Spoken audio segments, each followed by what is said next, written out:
Well, like I said before, everyone is different. So I do whatever it takes to get through to you, right? Okay. I have classes that I do. Classes generally have homework.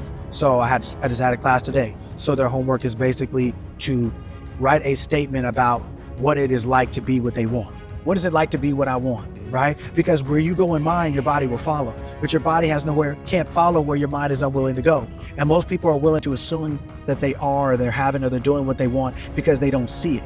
But they don't understand that humanity doesn't call something real until it gets in their hand.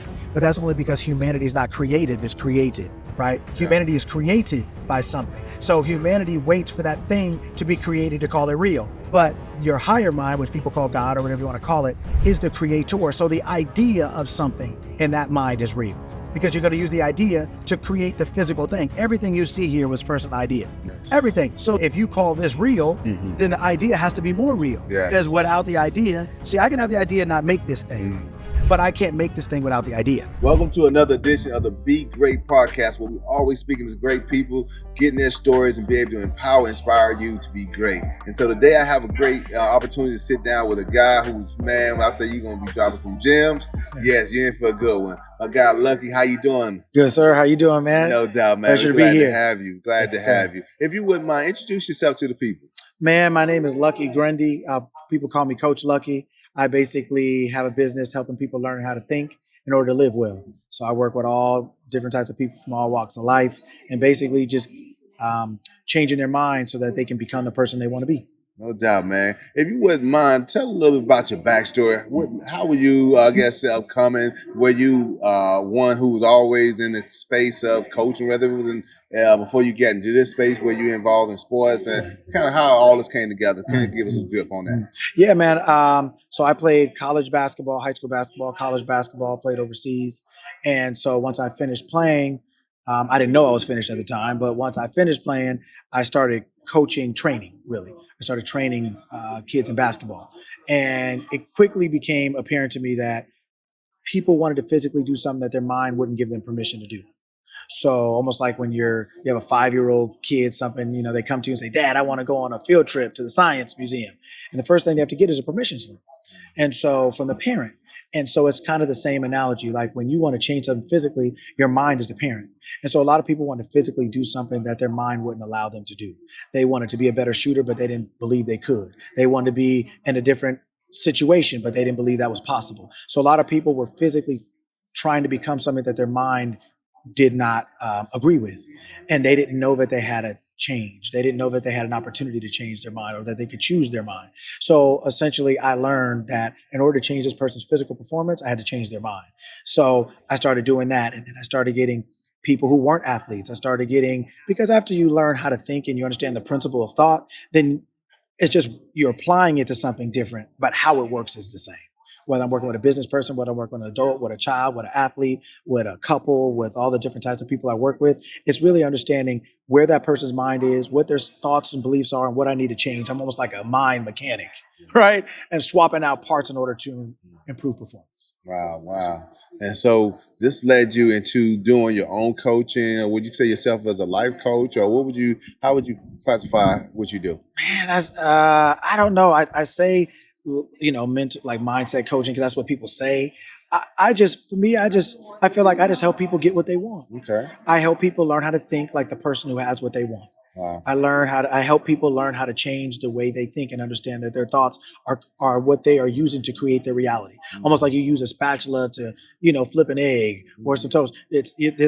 Your mind is what is choosing what part of reality you see. Right? Based on the thoughts you choose. Okay. And so getting people to understand like your ideas are everything. Whichever one you choose, you give life to that, and then it shows you what that life is like physically.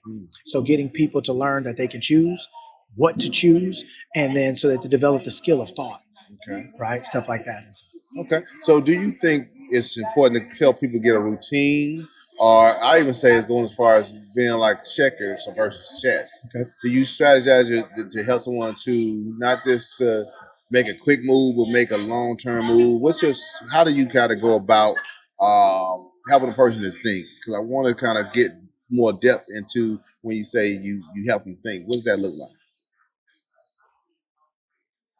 Every person is different. Mhm. So it depends on where you're starting from, so to Mhm. speak, right? So, like, say for instance, I don't know where you live, but I'm in California. Mhm. So it's a further journey from California to Atlanta than it would be for somebody from Houston to Atlanta. So Yeah. first, I have to identify where a person is in their mind. Okay. What are their thoughts and beliefs that they're using right now to create the experience they're having? Yeah. Once I identify that, then it's not a judgment or a criticism, but it allows me to say, okay, this is what we need to fix. Okay. It's going to be 3 hours to get from here to there, or from Mhm. California, it's going to be about Wow. 5 to get here, Okay. depending. Right now, I don't determine the speed or even the destination, because when people come to me, I tell them this: I don't care what you want, I just want you to have it. Wow. But I'm gonna tell you what it takes to get it. I'm gonna tell you how that person thinks. And once you're willing to adopt that and adapt that, the faster you're able to do that, the faster you will be able to see that become physical in your world, right? So everyone is different. So I don't have a predetermined, I can do this for you in 30 days. I can do this for you in 90 days. I have certain classes or certain programs that I can say, I can give you this certain information in 30 days, 60 days, 90 days. But no matter whether I have a time frame or I don't, I give you what you need, and your development is based on how quickly you apply it, how much you are. Yeah, there's our routine in the sense of like affirmations or things that you say to yourself, right? Because the human mind learns from repetition. That's how we learn our name. That's how we learn everything, is through repeating it, right? So I give them things that they can, just kind of a template. These are type of things you can say to yourself, because this is what you'd be saying to yourself if you were what this person is. You have to start learning how to talk like that person thought, think like that person thinks, because that is how you become that person. Yes. Okay, well that's great, man. So, what's some of the ways you go about? Do you sit down and do you give them uh,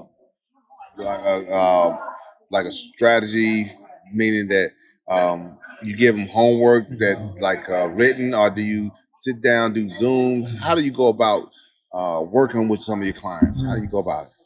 Well, like I said before, everyone is different. So I do whatever it takes to get through to you, right? Okay. I have classes that I do. Classes generally have homework. So I just had a class today. So their homework is basically to write a statement about what it is like to be what they want. Okay. What is it like to be what I want? Mm-hmm. Right? Because where you go in mind, your body will follow. But your body can't follow where your mind is unwilling to go. And most people are unwilling to assume that they're having, or they're doing what they want, because they don't see it. But they don't understand that humanity doesn't humanity doesn't call something real until it gets in their hand. But that's only because humanity is not creative, it's created. Oh, Right? yeah. Humanity is created by something. So humanity waits for that thing to be created to call it real. But your higher mind, which people call God or whatever you want to call it, is the creator. So the idea of something in that mind is real, because you're going to use the idea to create the physical thing. Everything you see here was first an idea. Yes. Everything. Yeah. So then if you call this real, then the idea has to be more real. Yes. Because without the idea, see, I can have the idea and not make this thing, but I can't make this thing without the idea. Yes. So the idea is the parent. The idea is the gene. Yeah. It's the gender. It's the genesis. It's the beginning Wow. of everything. So based on a person, if I have group classes and stuff, I'm teaching something, yes, we have homework about what you need to do or whatever, right? Every day you have homework. But if I'm working with a person, I may give them something to read. I may give them a video to watch. I may have them do whatever it takes to get them into the state of mind of being the person they want to be. Yeah, yeah, that's good, man. Knowing that you have different formulas and different things, but it all is based on that person. Yes, and that's the beauty of it, man. So that's the beauty of it. Now, could you speak a little bit of how you've had some successes as helping others? What were some of the successes you've seen? Oh man, I mean, I do a lot because I do a lot with different people. So I move kids out of schools. I take kids from one school and put them in another. So I got a girl who I moved from one nice city to another nice city, but it was better for her basketball wise. She's going to play college basketball this year now. As a result, I got people whose businesses have increased, their health has increased. I mean, I'm so passionate about it because I do it for myself. I remember about 6 months ago, I felt like my eyesight was getting blurry, and I was like, man, what is happening here? And so I said, okay, well, I'm gonna fix it. I'm gonna change it. So the same consciousness that makes your physical body has the same ability to fix anything on it, because it made it. It's the manufacturer. So I was like, okay, I'm now the person who has 20/20 eyesight. I've never said that because I've never had glasses in my life. I never wear contacts. Right? So I don't have any allergies or anything like that. So I've always been pretty healthy physically. So I decided that I was going to change my eyesight and make sure it was pristine. It was clear. So now I can see anything. I always could, but I realized I was having trouble because I always could. And at one point I realized like this is getting harder than it used to be. Right. So I went back and for about 3 months, every time I thought about my eyesight, I said, man, I got 20/20. That's the clearest I knew of. Right. So I said that over and over. And now it's like I can see like I could 3 years ago. Right. But it was because I went to my consciousness and I said, this is the person I am. This is my experience. So basically, I mean, I get people to change their business, to make more money, to get better health, to have better relationships. It's just whatever thoughts need to change, I show you and help you to change them. Wow. That's good. Now I know some people get some kickback talking about the law of attraction, affirmations, and things like that. Yes. Because some people say, well, hey, without hard work or without putting together a plan, that sometimes that we just hopeful thinking. Yes. What do you have to say about how that works in this space? Man, you got some good questions, man. No doubt. We're gonna dig with you, baby. You got, man, it's wonderful. Okay. So people, like anything, there are people who are in something that don't know as much as others or aren't as good as others. And when you don't know yourself, you don't know who you should listen to or who you shouldn't. And so sometimes it doesn't mean a person's trying to con you. Sometimes they just don't know as much, or they just don't know. So let me start with the affirmations and the attraction. So the law of attraction is a secondary law. It means basically like you are attracting something into your life. But what is your life? What is choosing what the attraction is? What is it? Well, it's a primary law called the law of assumption. It means, what does it say? As a man thinks in his heart, so is he. Right? Basically, according to your faith, be it unto you.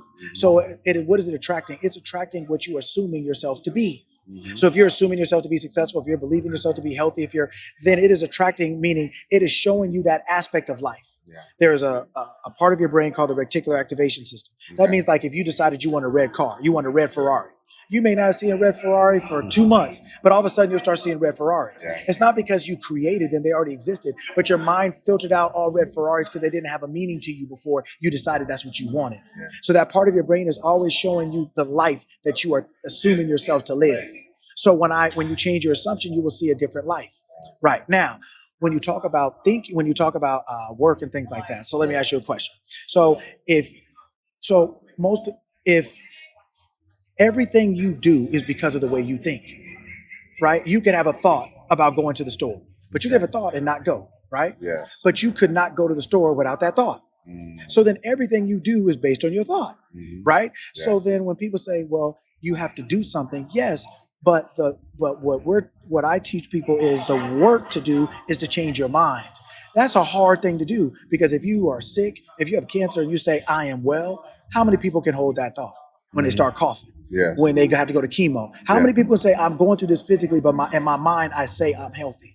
I say I'm strong. Most people can't do that because they let the physical world affect or influence their mind, so they change what they think, and they're stuck where they are. They let the physical world say, because you're seeing this is all you can ever be. But that's not true. You're seeing this because this is what you've been thinking. And if you want to see something different, you have to say something different. You see most what you say most. So the work that people are talking about you have to do is changing your mind, because all action is a reflection of thought. Everything you do, you had to think first. Everything you see here was first a thought. So what work are you going to do with the same thought? How are you going to change it? What are you going to do? Right? When you were young and you asked your mom, could you go play outside? And she said no. What are you going to do to get outside? What are you going to do? The authority told you no. What you going to do? Right? It doesn't matter. What are you going to do? Change your shoes? What are you going to do? Put your t-shirt on? What are you going to do physically to overrule that authority? Nothing. You can only get it to change at best. Mom, please, please. But you physically can't overrule it. Your physical body is not free. The only thing that's free on you is your ability to choose what you are. When you choose what you are, your physical world follows that. Like the child follows the parent. It doesn't matter what you do if your mom or dad say no. What you gonna do? So when people say, "Oh, you can't pray to God and do nothing," you're never doing nothing. But the point is that what you're doing is based on what you're thinking, and if you do, you get something. But in order to do something, you have to think something. If I don't like what I'm getting, I have to change what I think, because my doing is following the thing I'm thinking to lead me to its physical reflection. So it doesn't matter how hard I work if I don't change my mind. Yeah. It doesn't matter if you want to cook a new meal for your lady and you got the same ingredients. What you gonna cook? Different. Right? You have to get something new to create something new. You have to get something new to create something new. Yes. Right? No doubt, man. Well, appreciate you sharing that and give you some clarity with that. And so knowing that most people have to change what they do in order to change the way they think in order to get to what their outcome is. It starts in their mind. Let me ask you this then. What's some of the things even now that you say is, it may not be something that you're currently doing, but something that you see yourself doing in your future, would be able to take what you're doing to another height to be able to serve and help more people? Man, sometimes I don't know what I want to do, but I know how I want to feel. Right? 3 plus 2 is 5. 2 plus 3 is 5. So sometimes I focus on something because that's what I know I want. But sometimes I only know how I want to feel about something. Right? Like I have a Tesla right now. But the car I have is nothing like the one I thought I would get. I thought I was going to get black. It's gray. It is dual motor. I thought I was just going to get a single motor. There are some features on it I didn't know. So my point is that when people say you have to do the work or this or that, there's some things your human mind doesn't know. It had features I didn't know, but I didn't know existed. So how could I pick them? How can I work to get something I don't know exists, right? How can I work to put my mind on something I don't know exists? So sometimes if I don't know exactly what I want, I know how I want to feel. That no matter what I get in this out, let's just say I want a house.